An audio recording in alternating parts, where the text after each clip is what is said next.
आदरणीय बंधुओं, माताओं व मेरी प्यारी बहनों, राधे राधे। आपका हमारे इस YouTube चैनल पर बहुत बहुत स्वागत है। बंधुओं, आज हम इस वीडियो में सत्संग की कथा सुनेंगे, जिसे सुनने सुनाने से भगवान श्री हरि की कृपा से जीवन में सफलता के द्वार खुलते हैं। कथा सुनने के बाद यदि आप हमारे चैनल पर नए हैं तो कृपया हमारे चैनल को सब्सक्राइब करें, बेल आइकन को प्रेस करें ताकि हमारी वीडियो की नोटिफिकेशन सबसे पहले आप तक पहुंचे। वीडियो को शेयर व लाइक भी जरूर करें। कथा के अनुसार एक समय की बात है, नारद जी भ्रमण करते हुए भगवान श्री हरि के पास पहुँचे। नारायण नारायण कहते हुए भगवान को प्रणाम किया और कहा, प्रभु, आज मैं आपसे अपने मन में उठ रहे एक प्रश्न का उत्तर जानना चाहता हूँ। कृपा कर मुझे बताइए। भगवान बोले, पूछो नारद जी, क्या पूछना चाहते हो। नारद जी ने कहा, प्रभु, मैं आपसे सत्संग की महिमा जानना चाहता हूँ। भगवान मुस्कुराए और नारद जी से बोले, नारद जी, वहाँ सामने एक इमली का पेड़ है, उस पेड़ पर एक गिरगिट रहता है।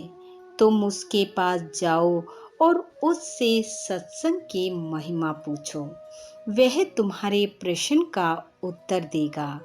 नारद जी भगवान के कहने पर गिरगिट के पास पहुँचे और उससे सत्संग की महिमा पूछी। ऐसा सुनते ही गिरगिट पेड़ से नीचे गिर गया और कुछ ही समय में उसने अपने प्राण त्याग दिए। यह देखकर नारद जी हैरान रह गए। वापिस भगवान श्री हरि के पास लौटे और सारा वृतांत कह सुनाया। भगवान फिर से मुस्कुराए और कहा, नारद जी, इस बार तुम पृथ्वी लोक पर स्थित चंद्रपुर नगर के सेठ के घर जाओ और उसके वहाँ पिंजरे में एक तोता बंद है, उससे सत्संग की महिमा पूछना, वह आपके प्रश्न का उत्तर जरूर देगा। नारद जी उसी क्षण वहाँ से चल पड़े और तत्काल ही सेठ के घर पहुँच गए। वहाँ पिंजरे में बंद तोते के पास जाकर उससे सत्संग की महिमा पूछने लगे। ऐसा सुनते ही कुछ समय बाद तोते की आंखें बंद हो गई और उसके प्राण पखेरु उड़ गए। यह देखते ही नारद जी घबरा गए कि ये क्या हो गया और शीघ्र ही वापिस भगवान के पास पहुंच गए और जाकर बोले, प्रभु, ये क्या लीला है। क्या सत्संग का नाम सुनकर प्राण त्यागना ही सत्संग की महिमा है। भगवान फिर से मुस्कुराए और बोले, नारद जी, इस बार आप नगर के राजा के महल में जाओ और उसके नवजात शिशु से सत्संग की महिमा पूछो। नारद जी यह सुनकर घबरा गए और बोले, प्रभु, अभी तक तो पक्षी ही अपने प्राण त्याग रहे थे और अब यदि नवजात शिशु ने अपने प्राण त्याग दिए तो राजा मुझे कदापि जीवित नहीं छोड़ेगा। भगवान ने नारद जी से कहा, आप मेरे कहने से जाएं, निश्चित ही आपको सत्संग की महिमा समझ आ जाएगी।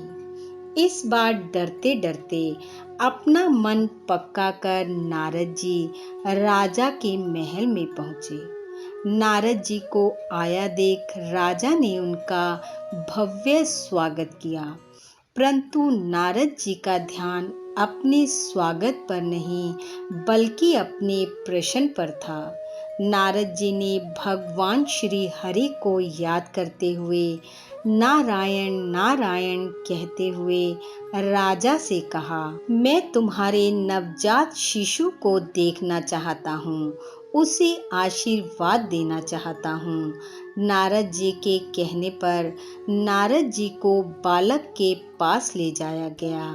पालने में खेल रहे नवजात बालक के पास पहुंचकर नारद जी ने भगवान का नाम लिया और बालक से सत्संग की महिमा के बारे में प्रश्न किया तो वह नवजात बालक हंस पड़ा और बोला, हे देव ऋषि, जिस प्रकार चंदन को अपनी सुगंध और अमृत को अपने माधुर्य का पता नहीं होता, ऐसे ही आप अपनी महिमा नहीं जानते, इसलिए आप मुझसे पूछ रहे हैं। हे नारद जी, वास्तविकता तो यह है कि आप ही के क्षण मात्र संग से मैं गिरगिट की योनि से मुक्त हो गया और आप ही के दर्शन मात्र से तोते की शुद्र योनि से मुक्त होकर इस मनुष्य जन्म को पा सका। आपके सत्संग के कारण ही मैं कितनी योनियों से मुक्त होकर मानव की योनि में आया हूँ और मैंने केवल मानव का जीवन ही नहीं पाया है बल्कि राजपुत्र भी बना हूँ। यह सत्संग का ही अद्भुत प्रभाव है। बालक बोला, हे ऋषिवर, और मानव तन पाकर भी मुझे आपका संग मिला, इसलिए मुझे आशीर्वाद दें कि मैं मनुष्य जन्म के परम लक्ष्य को पा सकूं।